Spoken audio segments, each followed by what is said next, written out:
La deuxième partie de notre semaine dans le monde, toute l'actualité de la semaine décryptée par nos éditorialistes. Et cette semaine, eh bien, nous sommes avec Claude Veil, qui est le directeur de la rédaction du Nouvel Obs, avec Ziad Limam, directeur du mensuel Afrique Magazine, avec Yvan Rioufol, éditorialiste au Figaro, et avec Anne-Elisabeth Moutet, éditorialiste au Sunday Telegraph. Des manifestations un peu partout cette semaine en Russie, avec des arrestations musclées. Vous allez voir les images. Les Russes qui contestent les résultats des élections législatives. Le scrutin a été entaché par des fraudes. C'est la première fois que Vladimir Poutine est tant contesté à l'intérieur, mais également à l'extérieur du pays, notamment par les États-Unis. Je vous propose d'ailleurs d'écouter tout de suite la secrétaire d'État américaine Hillary Clinton.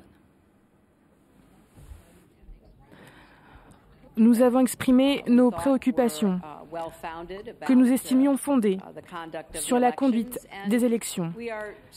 Et nous soutenons les droits et les aspirations du peuple russe à réaliser des progrès et à espérer un avenir meilleur. Et nous espérons que cela se produira dans les années à venir. Voilà, réaction maintenant du Premier ministre russe, Vladimir Poutine, au propos de la chef de la diplomatie américaine. J'ai observé la réaction de nos collègues américains. La première chose qu'a faite la secrétaire d'État, c'est de dire que les élections n'étaient ni honnêtes ni équitables, alors même qu'elle n'avait pas encore obtenu les documents du Bureau des institutions démocratiques et des droits de l'homme. Elle a donné le ton pour certains activistes à l'intérieur du pays. Elle leur a donné le signal. Ils l'ont entendu et avec le soutien du département d'État, ils ont commencé à travailler activement.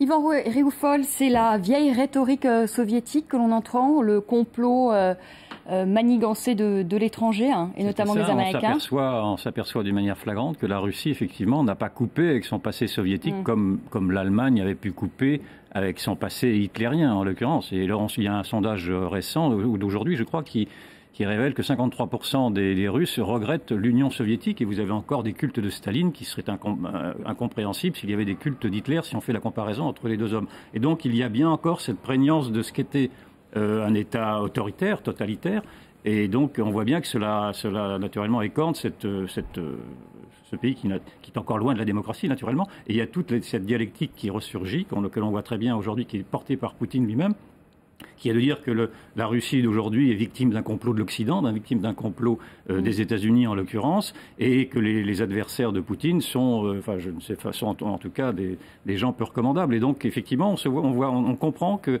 ceux qui disaient que la démocratisation en Russie était avancée, j'ai l'impression que la démocratisation en Russie régresse. Et ce que l'on vit là peut-être est une sorte de, on parlait de printemps arabe ici. Vous croyez à l'hiver russe justement Non, mais peut-être à un printemps russe, un printemps russe, si l'on juge, si l'on doit soutenir ceux qui contestent en tout cas les bourrages d'urnes et ces genres de fraudes qui ont l'air de se multiplier. Finalement, Anne-Elisabeth, est-ce que c'est pas ce décalage dont parlait Yvan Rioufol, c'est-à-dire il y a eu une libéralisation de l'économie russe. Non. Non, oui, il y a eu une confiscation de l'économie russe. Exactement ce que j'allais dire. Il y a eu une confiscation de l'économie russe à l'égard d'une classe qui était docile et à qui on a donné essentiellement l'essentiel de la richesse russe, à condition qu'il en reste suffisamment pour que M. Poutine fasse ce qu'il veut. Et quand un patron a essayé de s'élever contre certaines choses et d'avoir une certaine autonomie politique et intellectuelle, c'était Khodorkovsky, on l'a envoyé en prison, on lui a fait une série de procès truqués, et il est devenu, alors que c'était un oligarque qui avait vocation à être comme tous les autres, brusquement c'est devenu un héros libéral. Il a fait un discours extraordinaire lors de son dernier procès. C'est un martyr de la liberté en Russie, et on revient vraiment vers d'anciennes choses, des gens qui vivent en prison et qui se rachètent par la pensée et par la philosophie. C'est extraordinaire ce qui se passe en Russie, mais c'est pas nouveau. On a vu ça sous les tsars et on a évidemment vu ça sous les soviets. C'est quand même ce qui est quand même incroyable, c'est qu'ils admettent un score de 46 ou 47%. Enfin, c'est des situations complexes parce que, après tout, puisqu'ils ont triché, ils auraient pu tricher un peu plus, au moins s'accorder une majorité, même si elle est un petit peu arrangée. Mais ils sont obligés eux-mêmes, avec toute leur puissance, avec toute la puissance de l'appareil, de l'argent, de la fédération, ils sont obligés de reconnaître qu'ils ont reculé. Et on voit très bien la nervosité qu'il y a chez Poutine, qui est pourtant pas quelqu'un qui se laisse aller rapidement. Moi, je pense qu'il y avait un deal, et que la rupture du deal, c'est quelque chose qui n'a pas plu, même à des gens en Russie qui étaient prêts à accepter un certain nombre d'arrangements. C'était Medvedev, Poutine Premier ministre, et petit à petit, Poutine s'en va. Et Medvedev incarnait une sorte de relève générationnelle assez acceptable. Là, on leur dit non, on vous a menti depuis le début. Finalement, c'est Vladimir qui revient. Et donc là, je crois qu'il y a Vous ne pensez pas que les Russes s'en doutaient quand même? Non, je pense qu'on s'est un peu laissé aller à la Poutina mania. Et pourquoi les jeunes veulent Poutine, et pourquoi ceci, et pourquoi cela. Je pense que les Russes, ils sont dans le rythme du monde aussi. Ils sont pas tous dans des igloos au fin fond de la Sibérie. Ils vivent à Moscou, ils vivent à Vladivostok. Ils ont des satellites, ils ont Internet. On a vu à quel point les réseaux, les Twitter, les Facebook, etc. étaient en train de changer la Russie comme ça a changé le monde arabe. Et ils ont été bloqués par le régime lors de ces élections. C'était scandaleux. L'aspiration à un renouveau, elle existe en Russie. Après que ça soit un pays plus compliqué, plus difficile, pourquoi pas. Mais quand même, ils sont obligés de reconnaître qu'ils ont perdu 15%. Si c'était un régime aussi sûr de lui et aussi puissant, ils auraient trouvé une solution ils conservent quand même la majorité absolue, ils ne conservent plus la majorité des 2 tiers qui leur permettent de modifier la Constitution. Ils ont fait 46%, et comme ils ont dû en voler 10 au passage, qu'ils ont fait probablement moins. Tout le monde le sait. Et donc c'est quand même embêtant. Claude Veil, vous croyez à l'hiver russe ou au printemps russe? Je ne peux pas juger de ça. Enfin, comme on dit, les pronostics sont très difficiles, surtout pour l'avenir. Je connais un peu Moscou, je ne connais pas l'immensité du territoire russe. À Moscou, il existe évidemment ce dont vous parliez, une jeunesse informée, éduquée, branchée sur l'Occident, qui communique par Internet, qui est au courant de tout, etc. Et puis il y a ce grand peuple russe dont on dit qu'il est encore très très soumis à la figure du chef suprême et qu'il n'est pas porté naturellement à la contestation pour des raisons qu'on renvoie à l'histoire ou à la culture, qui tiennent quand même très très largement, juste un point d'histoire, à la transition démocratique ou pseudo-démocratique qui s'est opérée, parce qu'en réalité, il n'y a pas eu de transition démocratique, il y a eu le casse même pas du siècle, il y a eu le casse du millénaire. Une clique qui dirigeait l'Union soviétique s'est emparée de la nation. S'est emparée de la nation, a volé les ressources pétrolières, énergétiques, s'est emparée des leviers du pouvoir, s'est emparée de la presse, s'est emparée des télévisions, etc. et a mis en place un système oligarchique. C'est-à-dire le pouvoir de quelques-uns qui se tiennent eux-mêmes par un jeu de « je te tiens, tu me tiens ». Et donc c'est ce système-là qui évidemment commence à craquer. Je ne suis pas du tout en mesure ici de vous dire jusqu'où descendent les lézards dans le béton. Il y a une grande différence, je crois, dans le système russe rapidement, par rapport Elisabeth, au printemps arabe. Les Russes sont très bien éduqués parce que le système d'éducation soviétique, qui était l'ancien système du 19e siècle, est excellent. Et donc on parle d'une population qui lit beaucoup et qui est bien éduquée. C'est pas la même chose. Le droit de vote des étrangers en France aux élections locales, à 5 mois de l'élection présidentielle, eh bien, les socialistes reviennent avec cette proposition, une proposition qui a été immédiatement rejetée par la droite. François Fillon était hier au Sénat, le Sénat à majorité aujourd'hui socialiste, et qui a adopté la proposition de loi. On écoute le Premier ministre français. Dissocier le droit de vote de la nationalité française, c'est prendre le risque de communautariser le débat public. Nous perdrions beaucoup si nous voyions fleurir des listes de candidats se réclamant de leur nationalité étrangère pour briguer des voix. Il n'est sans doute pas de pire ferment du communautarisme que l'onction du suffrage universel donnée à des candidatures qui seraient tentées de miser sur leur caractère ethnique. Je reconnais qu'il n'y a rien d'automatique à cela, mais je ne suis pas prêt à encourir le risque. Et on écoute à présent François Rebsamen, qui est président du groupe socialiste au Sénat. Monsieur Guéant nous accuse, ou même la droite en général nous accuse de ressortir ce texte à chaque élection présidentielle. La dernière fois, c'était monsieur Sarkozy qui avait dit qu'il y était favorable. Donc nous, ce texte, il était là depuis 2000. Nous ne nous positionnons pas par rapport à ce que fait ou ce que ferait ou ce que fera le Front National. C'est nos convictions depuis toujours.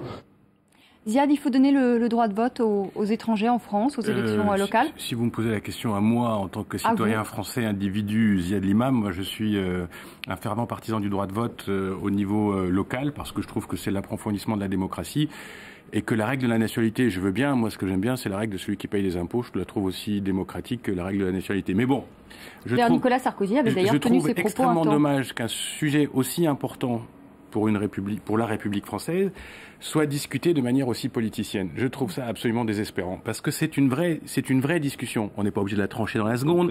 On peut écouter les gens, on peut écouter ce que disent les associations, par exemple les associations locales. On peut voir si ces fameux Français étrangers qui seraient tentés de faire voter pour des Tunisiens ou des Marocains, est-ce que les gens sont à ce niveau-là? ouvrons la discussion, mais on n'est pas obligé d'abord de la sortir à chaque fois à 2 mois d'une élection. On n'est pas obligé de faire un discours de Premier ministre pour nous dire tous les étrangers vont voter ethnique. Moi, je sais pas, je connais plein de gens qui sont en France qui votent pas ethnique, mais je comprends très bien que ça puisse poser un problème à la société française. Donc parlons-en, mais on n'est pas obligé de se le balancer à la figure, soit pour gagner des voix, soit... Et puis quand même, les volte-face et le silence de Nicolas Sarkozy, c'est gênant. Il était pour et d'un seul coup il est plus pour. Ça devient même cauchemardesque. Alors c'est bizarre. Le parti, il y a évidemment une dimension politicienne. Pas être naïf. Le Parti socialiste, qui est désormais majoritaire au Sénat, on profite pour sortir ce texte. Qui vient quand même de 80 quand même. Et, comme vous savez, dans les navettes dans le congélateur des navettes parlementaires, les propositions de loi se conservent indéfiniment. Donc on l'a sorti et on a dit, voilà, il y a un texte qui a déjà été voté par l'Assemblée, donc nous, le Sénat de gauche, nous allons proposer de le voter. Naturellement, c'est sans importance, dans la mesure où, de toute façon, il n'y a pas d'élection locale l'année prochaine. Ça n'est pas d'importance du point de vue symbolique. Mais de toute façon, ça n'est pas d'application immédiate et il n'y a aucune chance, sous cette législature, que l'Assemblée nationale, devant laquelle ça reviendra, le vote. Ce qui est extraordinaire, c'est que le Premier ministre vienne en personne combattre au Sénat, où il va rarement, une proposition de loi qui, de toute façon, n'a aucune chance d'entrer en vigueur. Et tout ça sous la pression de quoi? De la droite populaire et de l'aile droite de la majorité, qui veut en faire un objet de crispation et de clivage politique, parce qu'ils pensent que l'élection de l'année prochaine se jouera sur le thème fédérateur dans une certaine droite de l'identité. Et moi, je pense que le discours du Premier ministre est radicalement faux. Je suis sarkozyste sur ce point-là, parce que je pense que Nicolas Sarkozy avait les bons arguments quand il a dit si on paye des impôts, qu'on utilise des transports en commun, les équipements collectifs, il est normal qu'on participe à la décision. François Fillon nous dit ça va créer le communautarisme. Moi, l'hypothèse que je fais et qui s'est constatée dans les nombreux pays où c'est appliqué, c'est que c'est exactement le contraire. C'est-à-dire que la meilleure façon de combattre le communautarisme et le repli sur soi des communautés, puisqu'on a décidé en France de faire du communautarisme un épouvantail, c'est d'associer les gens à la discussion, à la délibération collective, de les considérer comme des concitoyens, même s'ils n'ont pas la citoyenneté. Yvan Riofol, est-ce qu'il faut donner le droit de vote aux étrangers? Est-ce que finalement c'est pas normal, quand on vit en France depuis un certain temps, qu'on paye en effet des impôts, bien de pouvoir participer aussi à la vie politique française? Est-ce que c'est pas un moyen d'intégration aussi? Théoriquement, c'est normal. On le donne aux Européens sous réserve de réciprocité. Et la proposition de Nicolas Sarkozy était de le donner aux étrangers extra-européens sous réserve de réciprocité. On oublie toujours cette réserve de réciprocité. Donc déjà, il faudrait que le Maroc, l'Algérie, etc. acceptent également de donner le droit de vote aux Français qui résident chez eux. Le Maroc le donne. Très bien. Peut-être pas les autres. Mais il y a un énorme non-dit derrière cette affaire-là. Et c'est pour ça d'ailleurs que la droite a décidé de piéger le Parti socialiste sur cette propre proposition, parce que le Parti socialiste est en contradiction. Le non-dit est que ce vote des étrangers soulève la question de la non-intégration d'une partie de ces étrangers-là, et notamment également d'ailleurs d'une non-intégration, un refus d'intégration d'une partie des Français d'origine immigrée, une partie d'entre eux, une minorité d'entre eux. Et donc c'est un sujet que la droite va poser, que la gauche ne veut pas voir. Mais pour répondre à votre objection... Parce que ce que vous dites, en fait, pardonnez-moi, c'est que vous dites qu'en fait, il y a une minorité de ces étrangers qui ne veulent pas participer... Je dis qu'il y a un problème d'intégration en France qu'il faut débattre, et ils en débattent à travers cette position-là, et qu'il y a un problème d'immigration en France. Et d'ailleurs, le rapporteur Vert a dit qu'il voulait... qu'il soutenait cette proposition parce qu'il voulait que l'immigration prenne sa place en France. Mais l'immigration a déjà sa place en France. Mais j'en termine. Je voudrais...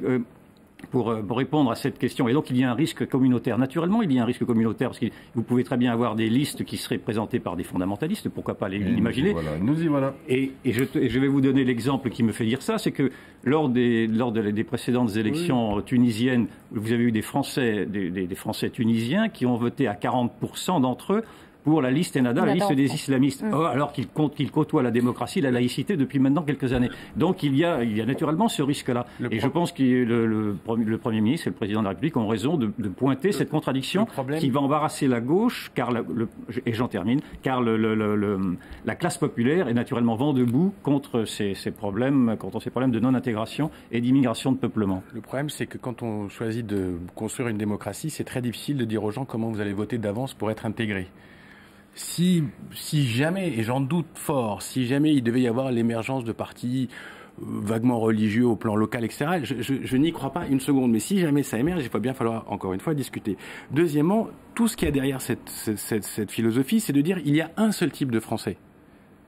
Le bon français, c'est le type qui est né en France, qui parle français, qui est catho d'éducation, etc. Il y a des Français. Non, j'y vais un peu fort. Mais le français du 21e siècle, le français du citoyen français. Oui, mais vous pouvez pas vous passer par la citoyenneté. Il y aura forcement des citoyens français qui seront d'origine maghrébine, des citoyens français qui seront d'origine africaine, des citoyens français qui sont d'origine asiatique, des citoyens français qui sont religieux, d'autres qui seront musulmans, des Français musulmans fondamentalistes. On n'y peut rien, le monde entier est comme ça. On peut pas dire dès le départ, comme M. Guéant et M. Fillon, donnez-moi des garanties d'être de bons Français. Je trouve que c'est un débat extrêmement dangereux. Non, je pense que Guéant a mangé le morceau. Moi, je suis de ceux qui pensent que l'agitation permanente du spectre du communautarisme, en réalité, communautarisme, c'est un nom de code qui s'adresse à un certain électorat et qui veut dire menace islamiste, menace musulmane. Parce que lorsque M. Guéant nous a dit, voilà, on ne peut pas leur donner le droit de vote parce qu'ils vont demander des horaires séparés dans les piscines. On ne parle pas des étrangers, là, on parle des musulmans. Mais il y a déjà des musulmans français. Alors, est-ce qu'il veut retirer le droit de vote aux musulmans? Est-ce que vous êtes en train de nous dire qu'il n'y a pas de problème de communautarisme en France? Est-ce que vous essayez de nous dire? Il y a un problème de coexistence. Je vous invite à sortir dans la rue et ouvrir les yeux. Et je voudrais juste en finir. Non, mais le droit de vote est lié à l'accès à la nationalité. La religion, on est bien d'accord. Il est lié à l'accès à la nationalité, à la citoyenneté. C'est nouveau, ça. C'est fini. On fera un débat complet sur le droit de vote. On aurait peut-être dû commencer par ça finalement, c'est vrai. On fera un débat complet sur ce droit de vote accordé aux étrangers pour les élections locales. Grand merci à vous de nous avoir suivis. Je vous retrouve lundi 19h10 pour un nouveau débat sur France 24. Très bon week-end et merci à tous les quatre d'être venus sur le plateau.